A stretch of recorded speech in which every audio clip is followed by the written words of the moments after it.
சர்வதேச அளவில் இன்னைக்கு ரூபாய்னா எப்படி தெரியும்? அந்த சிம்பல் தானே தெரியும்.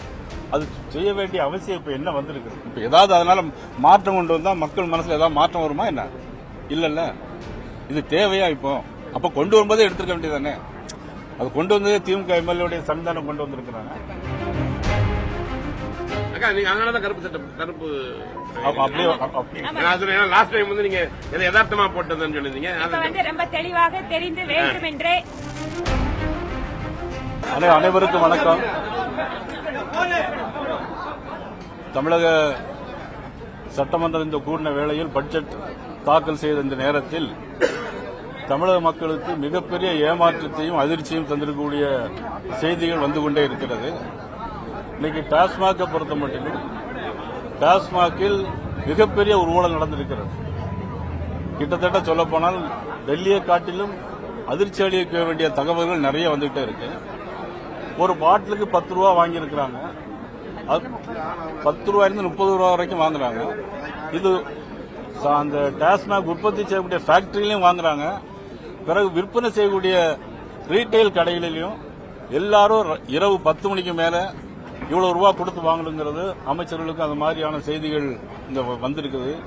இதெல்லாம் கண்டித்து இது மிகப்பெரிய 1000 கோடி ரூபாய் ஊழல்னு சொல்றாங்க.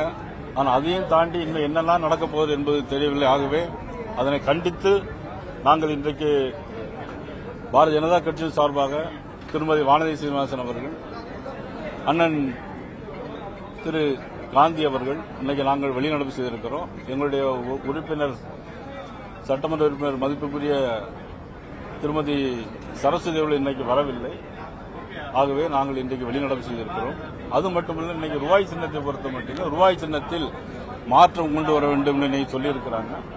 ஆனா இதெல்லாம் எங்களை பொறுத்த மட்டும் எங்களுடைய கேள்வி என்னன்னா, இதை கொண்டு வரும்போதே ஏன் எதிர்க்கவில்லை? இந்த சின்னத்தை உருவாக்கியது திமுக எம்எல்ஏ திரு தர்மலிங்கத்துடைய மகன் உதயகுமார், உங்களுக்கு எல்லாம் தெரியும்.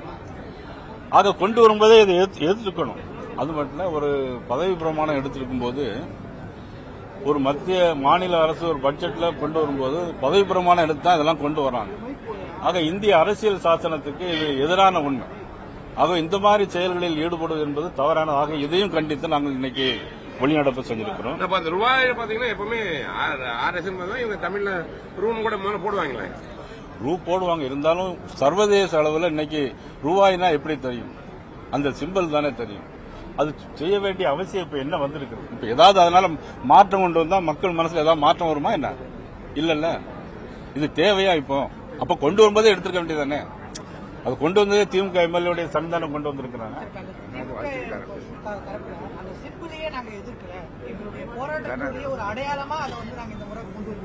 இல்ல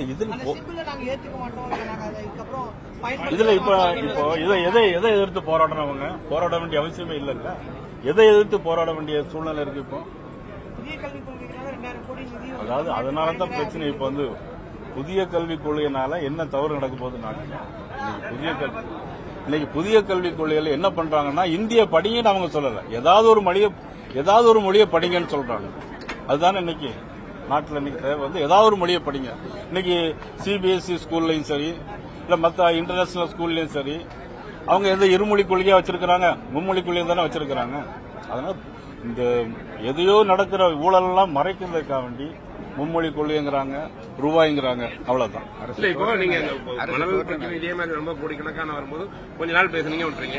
இப்ப டாஸ்மார்க் வந்து 1000 கோடி ஊழல் நீங்க இது தொடர்ந்து கூட எதிர்ப்பு ஒரு சரியான நிலைப்பாடு இல்லாத மாதிரி தான் தெரியும். அதாவது மணல்ல ஊழல் நடந்தது, இன்னைக்கு விசாரணை நடந்தது, என்போர்ஸ்மெண்ட் பண்ணது, சிபிஐ விசாரணை நடந்தது, எல்லாம் நீங்களும் பாத்துருப்பீங்க. மறுபடியும் நடக்கலையா? நாங்க வந்து என்னன்னா இதை சொல்லத்தானே செய்ய முடியும், மக்களுக்கு தெரிவிக்க முடியும். நீங்க அதை வந்து உங்க பத்திரிகையிலும் ஊடகத்திலும் நீங்க வந்து மக்களுக்கு தொடர்ந்து ஞாபகப்படுத்த வேண்டிய வேலையே உங்க வேலை தான். எதிர்கட்சி நீங்க எல்லாம் பண்ணலாம்ல? கண்டிப்பா அதான் பண்ணிட்டு இருக்கோம் இப்போ. அதனாலதான் கருப்பு சட்டம் கருப்பு அப்படியே லாஸ்ட் டைம் வந்து நீங்க யதார்த்தமா போட்டதுன்னு சொல்லிருந்தீங்க. ரொம்ப தெளிவாக தெரிந்து வேண்டும் என்றே இந்த அரசு, மாநில அரசு இந்த பட்ஜெட்டை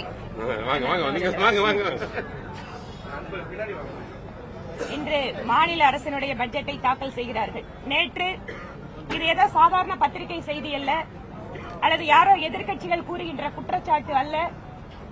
அமலாக்கத்துறை மிக தெளிவாக தங்களுடைய அறிக்கையிலே கிட்டத்தட்ட 1000 கோடி ரூபாய் அளவிற்கு டாஸ்மாக் விற்பனையில் ஊழல் நடந்திருப்பதாக மத்திய அரசாங்கத்தினுடைய ஒரு மிகப்பெரிய அமைப்பு ஒரு அறிக்கை வெளியிட்டிருக்கிறார்கள். அந்த அறிக்கைக்கு பின்பாக மாநில அரசு தொடர்வதற்கான தங்களுடைய தார்மீக உரிமையை இழந்திருக்கிறது.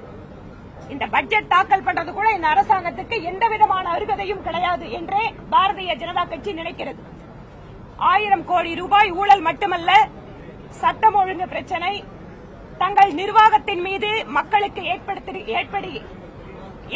இருக்கக்கூடிய அதிருப்தி மற்றும் கோபத்தை திசை திருப்புவதற்காக ரூபாயினுடைய இந்திய அளவில் ஏற்றுக்கொள்ளப்பட்டிருக்கக்கூடிய ஒரு சின்னத்தை மாற்றி ரூபாய் என்று எழுதி பிரச்சனையை திசை திருப்ப மாநில அரசு முயற்சி செய்கிறார்கள். ஒவ்வொருத்தரும் இந்த நாட்டில் பதவி ஏற்றுக்கும் போது அரசியலமைப்பு சட்டத்தின்படி நடந்து கொள்கிறேன் என்று சொல்லித்தான் அத்தனை பேரும் உறுதிமொழி எடுத்துக் கொள்கிறோம். ஆனால் தேர்ந்தெடுக்கப்பட்ட ஒரு அரசு நீங்க ரூபாயை ரொம்ப கேஷுவலா நீங்க தமிழ்ல சொல்றோம், எப்பவும் சொல்றோம், வரவேற்கிறோம். நம்ம மொழியில நம்மளோட எல்லா விஷயத்தையும் எழுதணும், படிக்கணும், தாய்மொழியில நம்ம பேசணும். பாரதிய ஜனதா கட்சி தாய்மொழிக்கு மிகுந்த முக்கியத்துவம் கொடுக்கக்கூடிய கட்சி. ஆனால் ஒரு மாநிலத்தினுடைய முதல்வர் நான் ரூபாய் சங்கத்தை போன வருஷம் போட்ட இந்த வருஷம் நான் மாற்றுகிறேன் என்று வெளிப்படையாக தன்னோட சமூக வலைதளத்தில் ஒரு கருத்தை பதிவிடுகிறார் என்றால் அவர் எடுத்துக்கொண்ட உறுதிமொழியை மீறுகிறார் என்று அர்த்தம். செய்திகளை உடனுக்குடன் தெரிந்து கொள்ள உடனே சப்ஸ்கிரைப் பண்ணுங்க.